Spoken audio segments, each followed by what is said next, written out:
ابو جہل نے عبداللہ ابن ابی کو خط لکھا کہ اہل مکہ جو ہمارے سے تمہارے پاس گئے ہیں ان سے لڑائی کرو، ورنہ ہم تم سے لڑائی کریں گے اور تمہاری بیویوں کو اپنی لونڈیاں بنا لیں گے۔ اس طرح اس مضمون کا ایک خط مسلمانوں کو بھی لکھا، اور مختلف ان کے جتھے مسلمانوں کی چراگاہوں پہ حملہ کرتے رہے اور مسلمان بھی ان کا جواب دیتے رہے۔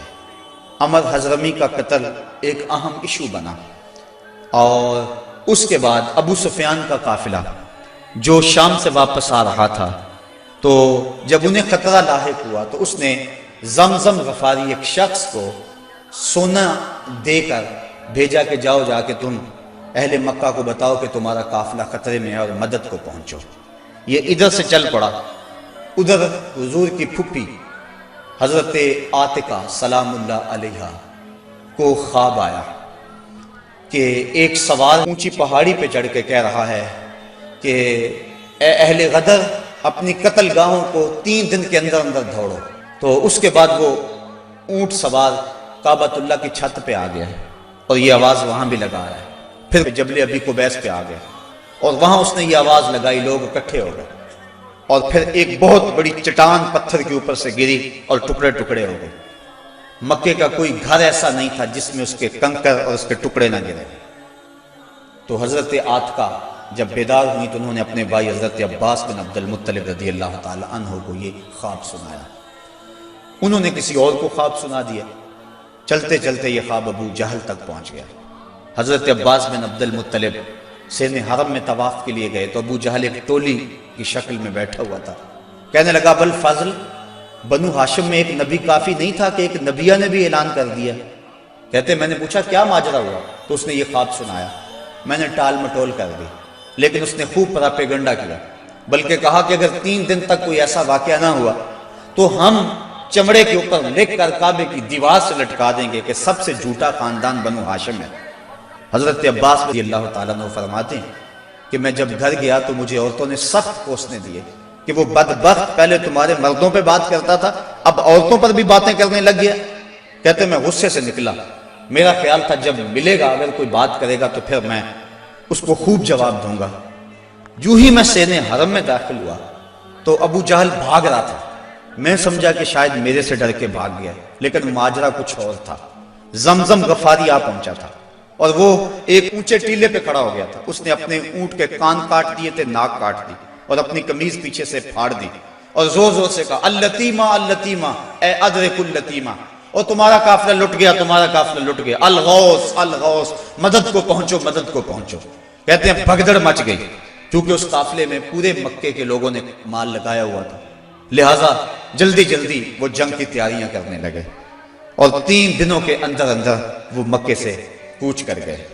ابھی ایک منزل پہ پہنچے تھے کہ ابو سفیان کا قاصد پہنچا کہ ہم بخیریت گزر آئے ہیں، تم واپس ہو جاؤ۔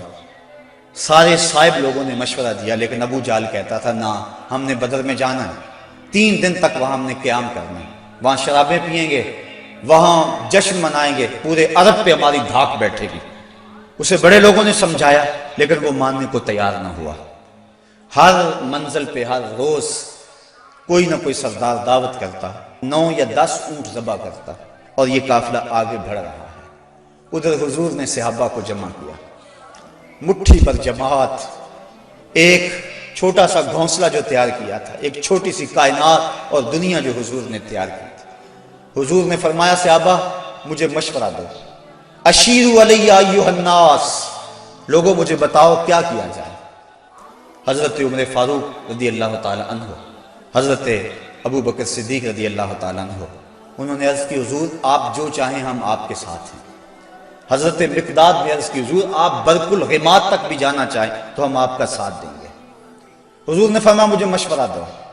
ابو بکر و عمر نے عرض کی اے ہادی دورہ، ہمارے مال و جاں اولاد سب کچھ آپ پر قربان، غلامان محمد جان دینے سے نہیں ڈرتے، یہ سر کٹ جائے یا رہ جائے کچھ پرواہ نہیں کرتے۔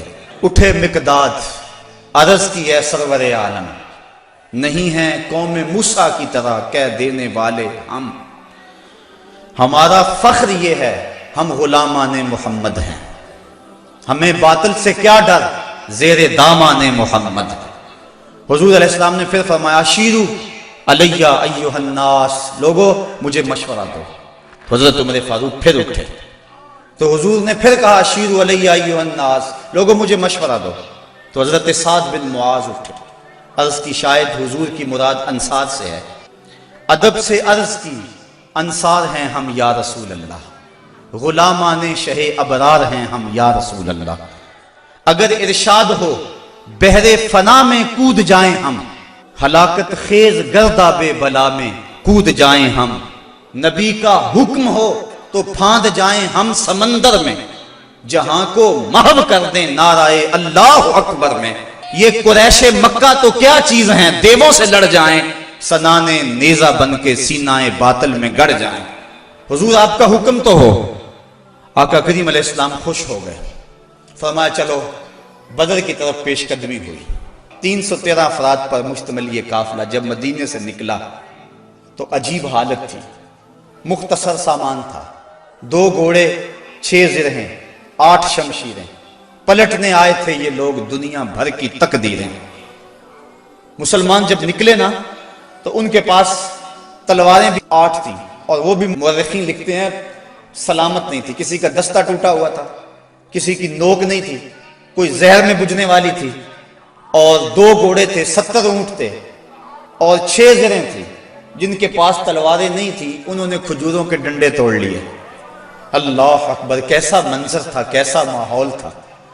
یہ لشکر ساری دنیا سے انوکھا تھا، نرالا تھا کہ اس لشکر کا افسر کالی کملی والا تھا، عجیب رنگ تھا اس لشکر کا، چشم فلک نے کبھی ایسا منظر نہیں دیکھا ہوگا۔ فاقہ مست لوگ جن کے بدن پہ پورے کپڑے بھی نہیں ہیں، اور دنیا کی اس وقت کی بڑی طاقت سے ٹکر لینے کے لیے پورے جذبوں کی فراوانی سے جب مدینے سے باہر نکلے تو یہودی اپنی دکانوں پہ بیٹھے ہوئے تھے۔ انہیں دیکھ کر کہنے لگے مسلمانوں تمہارے پاس نہ کوئی اسلحہ، نہ کوئی نیزے، نہ کوئی بھالے، نہ کوئی خنجر، نہ تیغ و تبر، تم کس راستے پہ جا رہے ہو؟ آلات حرب و ضرب تو تمہارے پاس ہے نہیں۔ تو مسلمانوں نے حضور کی طرف اشارہ کر کے کہا نہ تیغ و تیر پر تکیہ، نہ خنجر پر، نہ بھالے پر، بھروسہ ہے تو اس سادی سی کالی کملی والے پر۔ ہمارا تو آسرا حضور کی ذات ہے، ہم تو حضور کے سہارے جا رہے ہیں، بنا کر اپنے سینوں کی سپر آیات قرآن کو، بظاہر چند تن کے روکنے نکلے تھے طوفان کو۔ یہ چند لوگ میدان کی طرف بڑھ رہے تھے، حضور علیہ السلام نے 3 اشخاص کے لیے 1 اونٹ مقرر کر دیا کہ باری باری سوار ہوں گے، اور اپنے لیے حضور نے 1 اونٹ تنہا مقرر نہیں کیا بلکہ اپنے ساتھ بھی 2 سوار مقرر کیے، حضرت ابو لبابہ اور حضرت علی المرتضیٰ رضی اللہ تعالی عنہما۔ اور خود حضرت علی المرتضیٰ اور حضرت ابو لبابہ نے عرض کی حضور ہم اپنی باریاں چھوڑتے ہیں، آپ سوار ہیں۔ فرمایا نہ تو تم میرے سے طاقتور ہو کہ تم چل سکتے ہو پیدل، میں نہیں چلتا، اور نہ مجھے ثواب سے بے نیازی ہے کہ ثواب تمہیں چاہیے مجھے نہیں چاہیے۔ فرمایا اپنی باری پہ تم سوار ہوگے، اپنی باری پہ میں سوار ہوں گا۔ محبت کے جوش میں یہ قافلہ آگے جا رہا ہے، عجیب حالت ہے، فاقہ مست ہے، کھجور کو چوس کے روزہ رکھتے ہیں، اسی کو چوس کے افطار کر لیتے ہیں۔ راستے کے اندر ایک جگہ آئی مرج الزبیہ، وہاں ایک چرواہا بکریاں چرا رہا تھا۔ ایک صحابی نے کہا سلم علی رسول اللہ صلی اللہ علیہ وسلم، یہ حضور ہے انہیں سلام کرو۔ وہ کہنے لگا میں تو نہیں سلام کرتا، میں تو سلام تب کروں گا اگر یہ بتائیں میری اونٹنی کے پیٹ میں کیا ہے۔ حضرت سلمہ بن سلامہ 9 خیز عمر ہے، چڑھتی جوانی ہے، انہوں نے اس کے پاس جا کر کہا یہ بات تو حضور سے پوچھتا ہے، یہ تو حضور کے غلام سے پوچھ لے وہ بھی بتا دے گا۔ فرمایا نزوت علیہا وفی بطنہا من کا سخلا، حضور نے فرمایا بس کرو تم نے تو اس کو رسوائی کر دیا ہے۔ تو حضور آگے بڑھے۔